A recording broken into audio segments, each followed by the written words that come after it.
This story is titled, "My Wife Thought She Could Cheat and Walk Away Rich." Sarah demanded half of my business, alimony, and my house. Her lawyer smirked, thinking they had me trapped, but I was ready. I am done. Hey everyone! Before we jump into today's video, I need your help. We've noticed the channel is losing some traction, and subscribing is one of the best ways you can support us. It's quick, free, and it helps us keep bringing you awesome content. Your support means the world. Let's keep this channel growing together. Thanks so much! Now, let's start the video. Hey Reddit, so I've been debating whether to share this story for a while now, but after some encouragement from my buddy, who says it's Reddit gold, here goes. So I, 35 male, was married to Sarah, 32 female, for 7 years before everything went south. Our relationship dynamic was pretty standard on paper.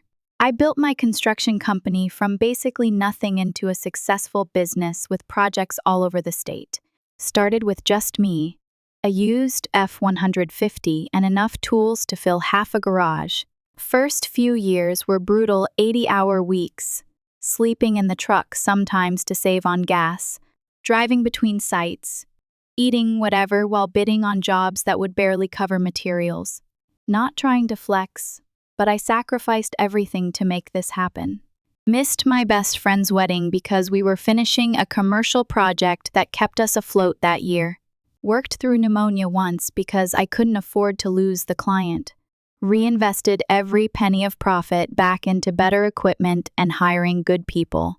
Meanwhile, Sarah didn't work a single day during our marriage, not one. That was our arrangement. "You focus on your dreams, babe, and I'll take care of the house," she said. Seemed fair at the time. What taking care of the house actually meant was hiring a cleaning service with my money, ordering takeout 4 nights a week, and occasionally throwing dinner parties for networking that somehow only ever included her friends. The most effort she put into our home was redecorating the living room 3 times in 7 years because she got bored with the aesthetic. I wanted her to live her best life, so I made sure she had everything brand new: Audi, personal trainer, shopping sprees that would make your credit card melt. Meanwhile, I was wearing the same 5 t-shirts on rotation and driving a car with 100 miles because I'm practical. She never stressed about money, and I never complained because I thought that's what you do when you love someone. Our house was nice, not mansion level, but definitely upper middle class suburban with good schools and all that. We had a dog, no kids. From the outside, we were that couple people probably envied successful, seemingly happy, with all the trappings of a good life. Sarah was that girl who always turned heads, charismatic as hell, could walk into any room and have everyone singing for her within 5 minutes. I wasn't jealous, though. I trusted her completely. I worked late most nights. The company was growing fast, and managing multiple construction sites while dealing with clients, contractors, and city permits is no joke. One night, I was at the office around 10 p.m., finishing up some project bids, when my phone buzzed with a text from Brian, a buddy who runs a restaurant downtown. "Hey man, is Sarah out of town? 'Cause I swear I just saw her at the Orchid with some dude." The Orchid, clearly not the real name, is this fancy restaurant where you drop $300 minimum on dinner. My stomach dropped. Sarah had told me she was staying home that night because she wasn't feeling well. I texted Brian back, "You sure it was her?" She was literally 2 feet away from me, and they weren't acting like casual friends, if you know what I mean. I tried to tell myself maybe it was nothing, maybe just a cousin or old friend in town, but the next morning when I casually asked what she did last night, Sarah straight up lied to my face. "Oh, nothing, just watched some Netflix and went to bed early." Still feeling kind of crappy, that's when I knew something was up. Look, I'm not one of those guys who goes through his wife's phone or tracks her location. I always thought that kind of stuff was unnecessary and toxic, but now I had a reason to be suspicious. So that night, after she fell asleep, I checked our shared bank account. At first, everything seemed normal, until I spotted a $2,800 charge at the Orchid from 2 days ago. My heart started racing. $2,800. That's like 3 months of car payments. Sarah didn't have her own credit card. We shared one account for everything. So where the hell did this charge come from? I dug deeper. The next day, I grabbed the mail before Sarah could see it and found a credit card bill in her name from some bank I'd never even heard of. The balance? Over $15,000 spent in just 6 months. $15,000, that's a used car or a decent home theater setup. Gone. She'd opened a secret credit card and was spending like crazy. She wasn't just treating herself. The charges were for hotels, restaurants, and expensive gifts. She was spending it on someone else, probably buying this dude presents with my hard-earned cash. So I went deeper and checked her phone records next. Not my proudest moment, but when your spouse is lying to your face, the gloves come off. There was this one number that kept showing up always late at night or random times during the day. The calls were always deleted from her call history. Amateur move, Sarah, but they were still there on the phone bill. I called the number when I knew she wouldn't be around, and it went straight to voicemail. Hey, you've reached Mark. Leave a message. Mark? Who the hell was Mark? I almost left a message saying, Hey Mark, this is the guy whose wife you're banging with, but decided to play it smart instead. A quick social media search later, and I found him, Mark Stevens, a corporate attorney at one of the big firms downtown. Good-looking dude, I'll give her that. Their connection wasn't obvious on social media. They weren't even friends on Facebook. But once I knew what to look for, I found a few comment exchanges that were a little too friendly. I could have confronted her right then, but I wanted undeniable proof, something she couldn't talk her way out of. I know my way around basic security stuff, so I installed a home security system with cameras in the common areas of our house, living room, kitchen, front entrance, all perfectly legal, since it was my house too. Nothing in the bedroom or bathrooms because I'm not a total creep. I didn't tell Sarah about the new security upgrade. I just installed it while she was at her yoga class and mentioned offhandedly that we got a good deal on a security package through the company. That night, I also backed up Sarah's phone while she was in the shower.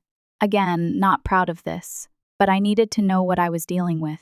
And what I found wasn't just cheating. It was straight-up calculated betrayal that made me realize I never really knew the woman I married at all. So I'd installed the security cameras and was basically playing detective in my own home. Going full 07 mode wasn't exactly how I planned to spend my weekends, but it was way cheaper than handing over half my construction business, my house, and my money to a cheating, scheming wife. It didn't take long before the cameras caught everything. Within the first week, Sarah brought Mark to our house while I was working late. The absolute audacity of this woman, she brought her side piece into the home I paid for, sat him on the couch I bought, and poured him drinks from the bar I stocked. But here's where it gets really messed up. They weren't just fooling around, they were actively planning how to take me down. The cameras picked up their entire conversation in crystal clear audio. Once we file the papers, we need to ask for at least half the business, Sarah told him. Wilson Construction is worth a fortune now. Mark, who I now realized was a divorce attorney and not just some random corporate lawyer, was coaching her on exactly what to say and do. Just keep track of every time he doesn't come home for dinner or misses something because of work. We're building a case that he was emotionally absent, Mark said. And make sure you're the one managing all the social events and house stuff. We need to show you contributed to his success. They were literally planning their strategy to take me for everything I had. Sarah wasn't just cheating. She was meticulously plotting how to financially destroy me with her lawyer boyfriend. It was like watching a bad movie, except it was my actual life. I kept watching the footage and gathering evidence for a few more days. She'd tell me she was going to yoga or meeting girlfriends. Then I'd watch the security footage of her all dressed up, leaving for her dates. Sometimes she'd come home and sleep in our bed like nothing happened. The cold calculation of it made me sick. At this point, I decided I needed to step up my investigation. I'd sit in my car, looking all innocent while slouched down with a baseball cap and sunglasses like the world's most obvious spy outside restaurants where I knew they'd be. Ridiculous? Absolutely. Effective? You bet your ass. Within another week, I had everything I needed. Photos I took myself of Sarah and Mark sneaking into hotels together, shout out to the zoom lens. I panic bought on Amazon videos of them having dinner and holding hands like they were a legit couple, and screenshots from their public social media where this Mark was flexing about buying her gifts like a $5. Oh, bracelet and designer bags. The most infuriating part? It looked like this had been going on for almost a year, while I was working my ass off expanding my business into 2 new counties. My wife was busy test driving her replacement husband. But wait, it gets better. One night, I remotely accessed the security camera while at a job site and saw Sarah going through my office. She was taking photos of my business documents, contracts, client lists, everything. She even found where I kept my passwords and took pictures of those too. When I confronted her about it later, casually like, "Hey, were you looking for something in my office?" She gave me some BS about looking for insurance papers. I just nodded and played the fool. I knew I needed to protect myself, and fast. So I called Chris, my buddy, who happens to be one of the best divorce attorneys in town, not a dirtbag like Mark, but the kind of lawyer who makes other lawyers nervous. I laid everything out for him. The cheating, the plotting, the evidence I'd gathered. "Well, looks like Sarah messed with the wrong guy," Chris said after seeing some of the video clips. "But before we go nuclear, tell me, do you guys have a prenup?" I called my dad after the first meeting with Chris. Once I knew exactly what Sarah was planning. My old man is not the "I told you so" type, but man, he earned the right to say it this time. So I said after explaining everything, "Looks like that prenup you made me get is going to save my ass." There was this long pause on the phone. I could practically hear him trying not to say what he was thinking. "Dad, just say it. You were right," he chuckled. But it wasn't a happy sound. "Son, I've never wanted to be wrong about something so badly in my life." That hit me hard. He wasn't celebrating being right. He was sad that his kid was going through this. Then he switched to full-on dad mode, telling me how he'd gone through something similar with his business partner years ago, though not with Mom. They're still disgustingly in love after 45 years. The people who try to take what you've built instead of building their own, they're always out there. You just never expect it to be someone you sleep next to every night. So that's when it hit me, we did have a prenup. Before we got married, my dad, who'd been through an ugly divorce himself, insisted I get Sarah to sign one. At the time, my business was just getting off the ground, so she signed it without much pushback. The agreement was clear. What I brought into the marriage and what I built through my business remained mine in case of divorce. When I first brought up the prenup, Sarah acted like it was no big deal. We were sitting at this little cafe downtown, and I was nervous as hell about bringing it up. She just shrugged and said, "Sure, whatever, it's just a piece of paper, right?" Then immediately started showing me pictures of wedding venues. At the time, my business was just me and 2 other guys with a used truck and some tools. I think she signed it, thinking it was meaningless, just humoring my dad's paranoia. The look on her face when she was going through the paperwork, like she was doing me some huge favor priceless in hindsight. I'd almost forgotten about it because I never thought I'd need it. Sarah had apparently forgotten about it too, or more likely, Mark had convinced her they could get it thrown out. Chris reviewed the prenup and confirmed it was solid. "This is good, but we need to be careful. If she can prove you were emotionally abusive or abandoned the marriage, a judge might invalidate it." That's when we formulated a plan. I'd keep playing dumb. I wouldn't confront Sarah yet. I'd let her think her plan was working while Chris and I prepared our counterattack. So for the next few weeks, I was the model husband on the surface. I came home with flowers randomly. I suggested date nights, which she often declined because she was tired or not feeling well. I made sure I had witnesses to my attempts to make our marriage work. Meanwhile, I moved my important business documents to a secure location, changed all my passwords, opened a separate bank account she didn't know about, and started moving some assets. They're all totally legal moves my lawyer said were fine, as long as I disclosed everything during divorce proceedings. I also started documenting every time she lied about her whereabouts. Every time she claimed to be at yoga or with friends when she was actually with Mark. Every time she withdrew large amounts of cash from our joint account. The whole time, Sarah had no idea I was on to her. She thought I was just a clueless husband working too much to notice her affair. She thought I was an easy mark. Well, she thought wrong. Then, one day, after about a month of gathering evidence and securing my assets, the cherry on top happened. She left her email open on our computer. There it was, an email to Mark with the subject line divorce strategy. I took screenshots of everything before she noticed. The email laid out their entire plan. She was going to wait until my company finished a major project that would bring in a huge payment. Then she would file for divorce and demand half of everything: my business, my properties, my investments. She even mentioned that they were planning to move to another state once they got their share of my money. That was the final straw. I had everything I needed. Now it was time to meet with Chris and finalize our counter strategy. Sarah thought she was so clever, but she had no idea what was coming her way. Before I get into what happened next, some of you might ask how Sarah could forget about the prenup. That's actually the most interesting part of this whole mess. She didn't exactly forget, she just thought it didn't matter. After going through her emails more thoroughly, I found exchanges between her and Mark where they discussed it.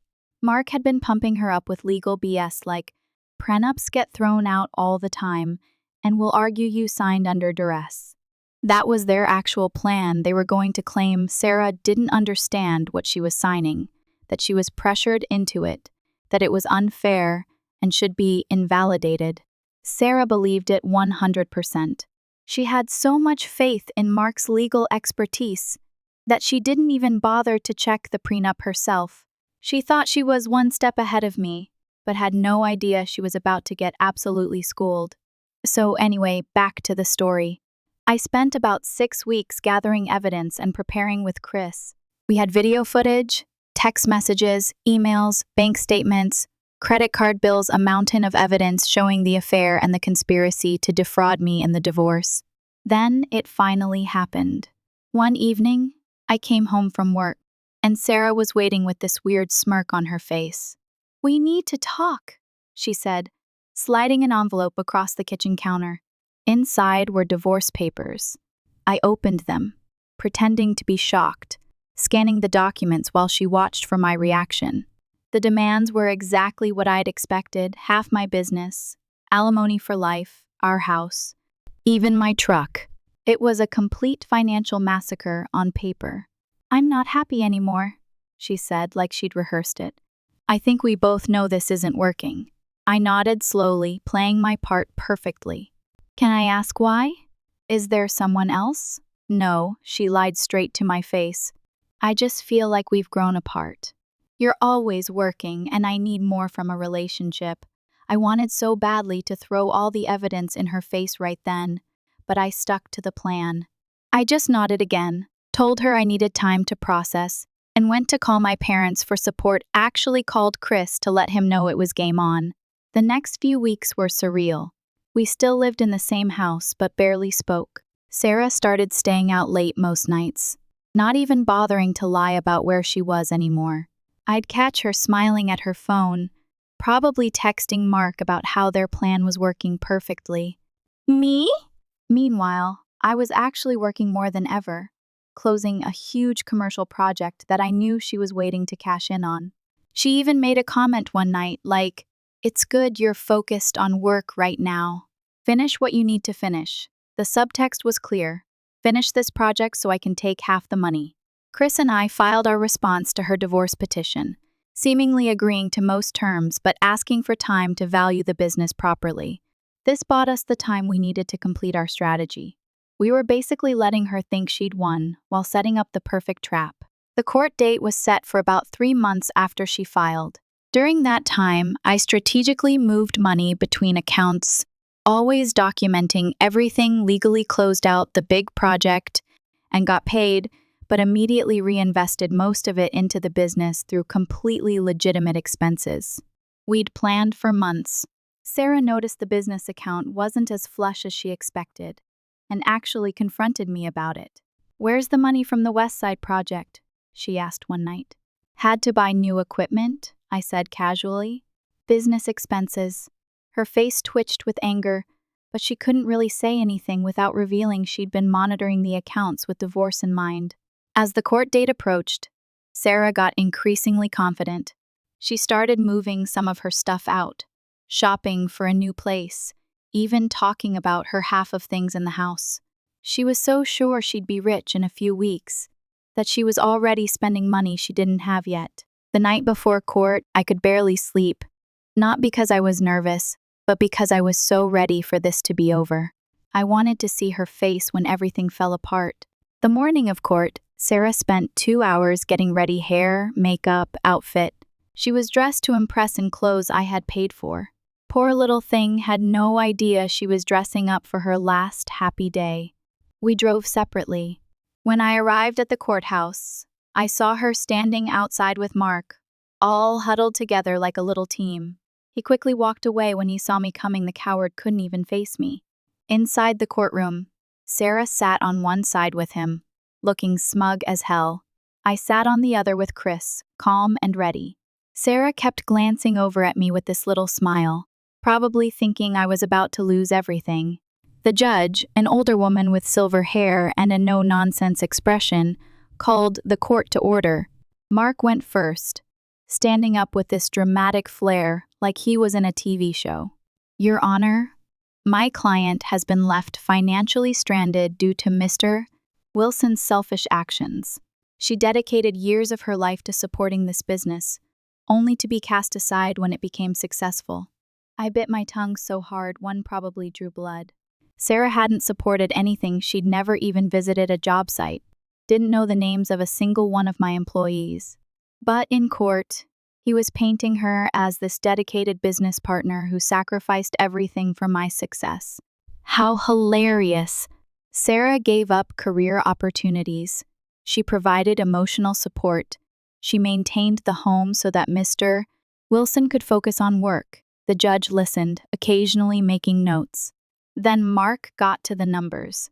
As compensation for her contributions to the marriage, my client is requesting half of Wilson Construction, valued at approximately $4.2 million.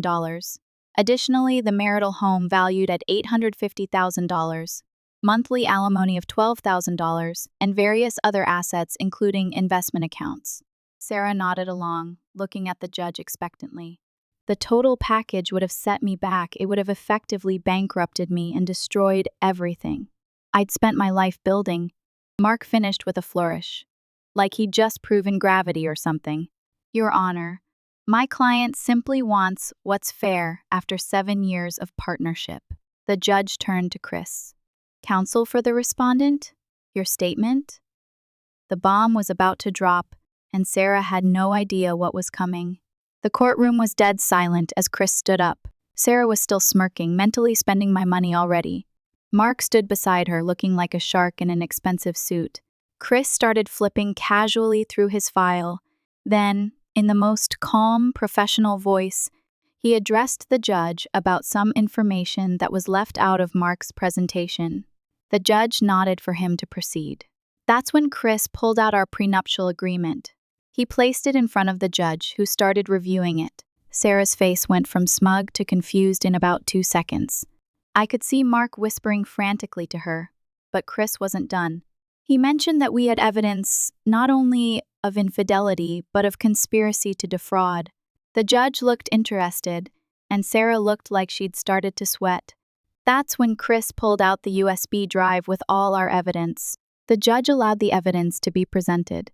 As the court clerk set up the video monitor, Sarah's face went from confused to panicked.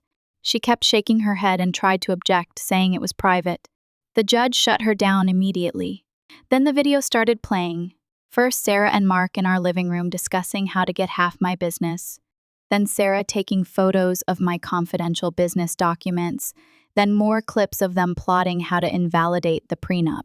The courtroom was so quiet you could hear a pin drop. With each new clip, Sarah sank lower in her chair. Mark's face went from confident to horrified. The judge's expression went from neutral to disgusted, which is a great sign. By the time the evidence presentation was done, Sarah was practically hyperventilating, and Mark looked like he was about to throw up. The judge asked Mark if he had any response to this evidence. This is where it got really good. Mark closed his briefcase and told the court his client would be withdrawing her financial claims. Just like that. Sarah turned to him in horror, but he wouldn't even look at her. Oh dear. Nothing sucks more than your boyfriend bailing in the courtroom. May God help you recover, Sarah. She tried to speak, saying they could still invalidate the prenup, but Mark cut her off. With the evidence presented, he knew they didn't stand a chance. The judge had seen enough and was clearly not sympathetic to Sarah's case. Then the judge's ruling was swift and brutal. All financial claims dismissed. Prenuptial agreement upheld. Divorce granted on grounds of adultery. Sarah would walk away with only what the prenup specified, basically her personal belongings and a small settlement that wouldn't even cover a year's worth of her shopping habits. When the gavel came down, Sarah sat there, stunned, like she couldn't process what had just happened. All those months of planning, scheming, and cheating, and in less than an hour, it was all over. She didn't get my business, my house, or the alimony she was counting on. Nothing. As Thanos would say, all that for a drop of blood, except in Sarah's case, she didn't even get that. I walked out of that courtroom like a boss. Sarah tried to catch up with me in the hallway, tears streaking her makeup, wanting to explain everything. I just kept walking. There was nothing left to say. The aftermath was pretty straightforward. Sarah had 2 weeks to move her stuff out of the house. She tried calling me multiple times, switching between crying, apologizing, and threatening me. I blocked her number after the first day. When she came to get her things, I made sure to have a couple friends there as witnesses. She looked terrible, like she hadn't slept in days. Part of me almost felt sorry for her, but then I remembered all the plotting to take everything from me, and any sympathy evaporated. I spent years of my life with that woman, gave her everything, made sure to keep her comfortable, gave her the love, the care, the gifts, everything a good husband would do. But the moment she decided to disrespect me, disrespect my hard work, she was dead to me. She took her clothes, jewelry, and personal items. She left with about 5 suitcases and a couple boxes, a far cry from the millions she thought she'd be getting. The funniest part? She had already put a deposit down on a luxury condo, assuming she'd have plenty of money after the divorce. She lost that deposit, of course. She also had racked up massive credit card debt shopping for her new life, all of which was legally her responsibility. As for Mark, turns out his law firm wasn't too happy when they found out he had been helping a client plan to defraud her spouse. Well, yeah, banging the client too. Chris made sure to send the evidence to the State Bar Association, and last I checked, Mark was facing an ethics investigation. Couldn't have happened to a nicer guy. The whole experience changed me, not going to lie. I'm more cautious now, more guarded with who I trust. But my business is doing better than ever. After the divorce was finalized, I threw my whole focus into work, secured some major new contracts, and expanded into commercial development. I sold our house, couldn't stand to live there anymore with all those memories, bought a smaller place closer to my main office. It's not as fancy, but it's mine. Some friends tried to set me up on dates a few months later. I went on a couple, but I wasn't into it. Trust isn't something I give easily anymore. Maybe someday, but for now, I'm good with focusing on myself and my business. Actually, I'm pretty damn good. Oh, and I got a dog. Named him Pickle. Wasn't a planned addition to my life. 2 months after the divorce was finalized, I was at a job site checking on a foundation pour when this mangy little mutt wandered onto the property. He was this weird greenish-brown color from rolling in God knows what, skinny as hell. One of my crew was about to shoo him away when I said I'd handle it. Gave him some of my lunch, and this little dude just sat there looking at me like I'd handed him the keys to the kingdom. No collar, no chip when I took him to the vet later, and covered in these weird stains that looked like pickle juice, hence the name. Turned out to be some kind of algae from the creek behind the construction site. They eventually wore off, but the name stuck. The vet guessed he was about 2 years old, some mix of terrier and possibly chihuahua, and who knows what else. I hadn't planned on keeping him, told myself I was just cleaning him up so he'd have a better chance at the shelter. But that first night, he crawled up on the couch next to me, gave this dramatic sigh like he'd had the hardest day ever, and fell asleep on my leg. That was pretty much it for me. Pickle sleeps in my bed now. Sarah would have lost her mind about that she was always going on about dog boundaries. He comes to work with me most days, riding shotgun in the truck with his head out the window like he owns the road. The clients love him, especially since he's got this weird talent for finding lost tools on job sites. Seriously, the little dude has saved us hours of searching for dropped screws and misplaced measuring tapes. The best part about Pickle, though? He's got zero interest in my bank account. After years of trying to keep up with Sarah, there's something refreshing about a relationship where success is measured in belly rubs and tennis balls. Sarah tried to reach out 3 months after everything, sending a long email about how she'd changed and realized what she lost. I didn't respond. Some things can't be fixed, and some bridges stay burned for good reason. It's been about 6 months now since the divorce was finalized. I still hear about Sarah occasionally through mutual friends. She moved back in with her parents for a while, then got some job at a boutique, a far cry from the wealthy divorcee lifestyle she thought she'd be living. As for me, life goes on. Thinking about taking a vacation for the first time in years somewhere with beaches and no cell service. Update, subreddit? It's been a while. A bunch of you asked for an update, so here it is. It's been a 1.5 years since the divorce now. Figured I'd share where things stand today. First off, my business has actually grown like crazy since all this went down. It's like once I didn't have Sarah draining my bank accounts and mental energy, I could really focus on what matters. We've expanded into 3 new counties and even opened a second office. I've got almost 40 employees now, and we're booked solid with projects for the next 1.5 years. The revenge part of this story isn't over, though. Remember how I mentioned that my lawyer Chris sent evidence to the State Bar Association about Mark's ethics? Well, turns out helping your girlfriend plan to defraud her husband while sleeping with her doesn't look good to the bar. After a lengthy investigation, Mark got his license suspended for 18 months. No idea how he's paying his bills now, but that's not my problem. As for Sarah, I've mostly heard things through the grapevine. After moving back with her parents, she apparently tried to reinvent herself as some kind of social media influencer. Started an Instagram account, trying to promote boutiques and local businesses. Last I checked, she had maybe 2,000 followers and was desperately trying to get free stuff in exchange for exposure. Pretty sad for someone who used to drop thousands on shopping sprees without thinking. One of the most satisfying developments came through a mutual friend who told me Sarah and Mark had tried to rekindle things after all the legal dust settled. They moved in together in some crappy apartment, but it only lasted about 3 months before they had a massive blowout. Turns out when there's no money, their perfect relationship wasn't so perfect after all. Mark apparently cheated on her. Shocking. I know, with some paralegal from his old firm. Poetry in motion. Last month, I finally took that beach vacation I mentioned in my last post. I went to Hawaii for 2 weeks, left my laptop at home, and only checked my work email twice. The business didn't collapse, the world didn't end, and I remembered what it's like to actually relax. Life isn't perfect now, but it's good. I work hard, I'm surrounded by people I trust, and I'm building something meaningful both in my business and my personal life. And at the end of the day, that's worth more than any amount of money Sarah tried to take from me.